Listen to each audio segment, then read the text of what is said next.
Go baby, what's good guys? Yoku here, and big shout outs to Wing Hong for even bringing this up to my attention. But they left a comment in my previous video asking about, or rather not asking, but detailing that their worry for Honkai Star Rail was that it was going to have to figure out a way to avoid what a usual problem is for turn-based gacha games, which is power creep.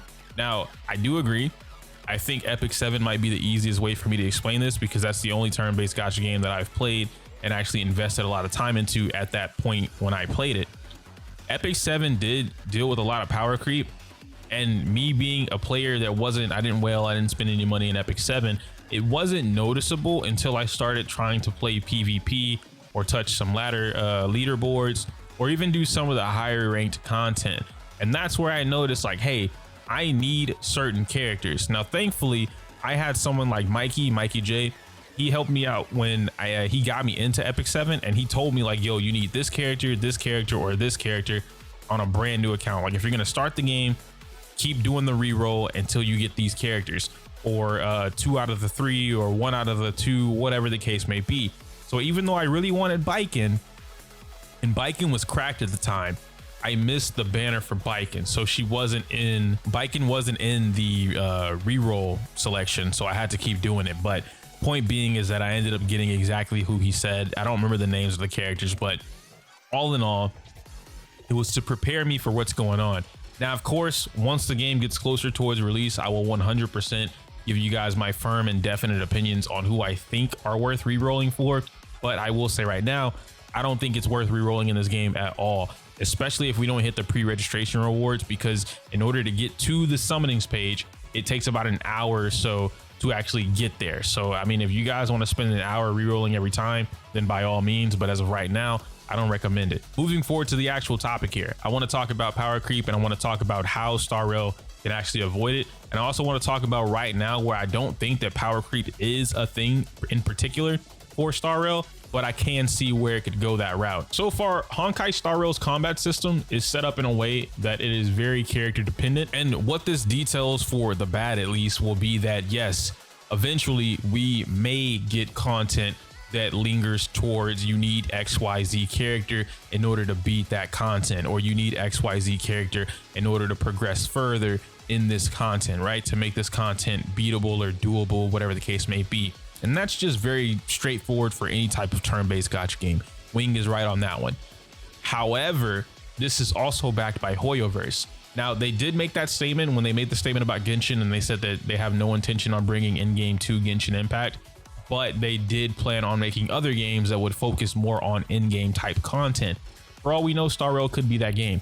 And if that is the case, like my previous video stated, there will be signature things or moments or events, whatever the case may be, in the simulated universe or the Forgotten Hall, or even a different mode, because we don't have the third mode. There is 1 or 2 other modes that Hoyoverse has come out and said that they did not put in the beta. They wanted to keep that as a surprise, like save it for us. So once we get those other modes that are quote unquote possibly in game, then sure, that might be something else that lingers towards what I'm talking about here. But what I'm saying is these modes already will have certain features that kind of like gatekeep, if you will, for certain characters. Your character might be burn, right? Burn focused. You might have been building up a burn team, and then for all you know, like, oh, okay, cool, well, Simulated Universe Floor 9 is burn resistance, similar to Tower of Fantasy and how they work off immunities. So now if you're playing burn, well, you can't do Simulated Universe this week or the next 2 weeks or 3 weeks, however long it lasts, because you've built this team around burn, and the Simulated Universe, the floor that you need to do to progress further, is burn immune. So your team just doesn't work, and you'll need to have different characters that help you circumvent that or get around that, right? Because for those that don't know, the shielding system in this game, if you can't break shields, it makes it a little bit more difficult to defeat an enemy or handle a boss or clear a floor, whatever the case may be. There's damage over time, right? DOT you can use in order to get around not being able to break shields, because DOT goes through shields. However, if you break the shield, you do more DOT and more damage based off what you broke that shield with. Secondly, the DOT that you're doing behind the shield won't actually matter if, again, it's burn immune. So if you can't burn the enemy because it's burn immune and you've built a burn team that focuses on burn DOT, then you'll never get around that. So you'll just be sitting there doing 0 or you'll see the immune flash up, whatever the case may be. You'll never go anywhere. Now on the other end, this could be another game that Hoyoverse decides that, hey, we don't really want to focus on an end game because casual player and that's what we love. Sure, then you won't expect a lot, if not any of this stuff that I'm talking about right now when it comes to how they're going to structure the again, quote unquote, in-game content, the simulated universe and the Forgotten Hall and whatever else is going to come after that. So power creep won't come in the traditional sense that a lot of us are used to when we look at gacha games. Power creep is going to come in the traditional sense of meta shifting. We can use this for Pokemon, if you will, right? Like VGC or even Smogon for that matter. Power creep happens there because a new Pokemon enters the meta, right? It doesn't mean that that new Pokemon was created. It means that the Pokemon entered that particular meta. So let's say that we had, I don't know, Clara. There's Clara and then there's physical MC that I'm going to use. Let's say that physical MC is the top tier physical DPS. I know that's not the case, but I'm just using this as an example. And then Clara, right, for whatever reason, someone discovers like, hey, yo, Clara in Simulated Universe 9, right, floor 9, with this particular set or this light cone or this relic set, whatever, blows physical MC out of the water.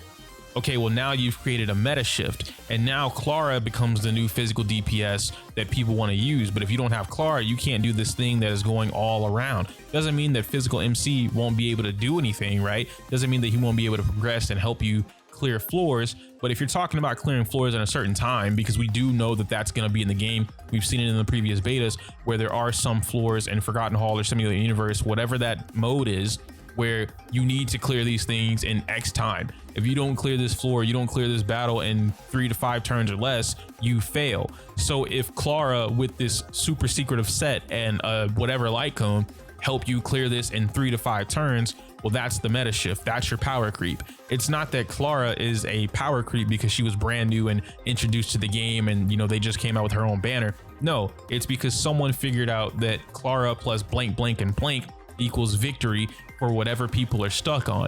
It's the same way that right now people are understanding Bronya, they're understanding Bailu because Bailu's new to the beta 3. So people are understanding these characters that we couldn't play with before, like Bailu, but they're also getting more time with Bronya to understand why Bronya is so strong, why Bronya is such a good, universally good character for any team. So your power creep, once again, will come into play through meta shifting, through people discovering things. It won't necessarily be because a brand new character comes out. Sure, we might get Zila, right, for the limited banner, or Kafka. I'll use Kafka. We'll get Kafka. She's going to be the lightning DPS. We don't have a strong lightning DPS right now. So obviously Kafka coming into the game will outclass whatever lightning DPS like Serval that we do have, because she's just going to be that much better.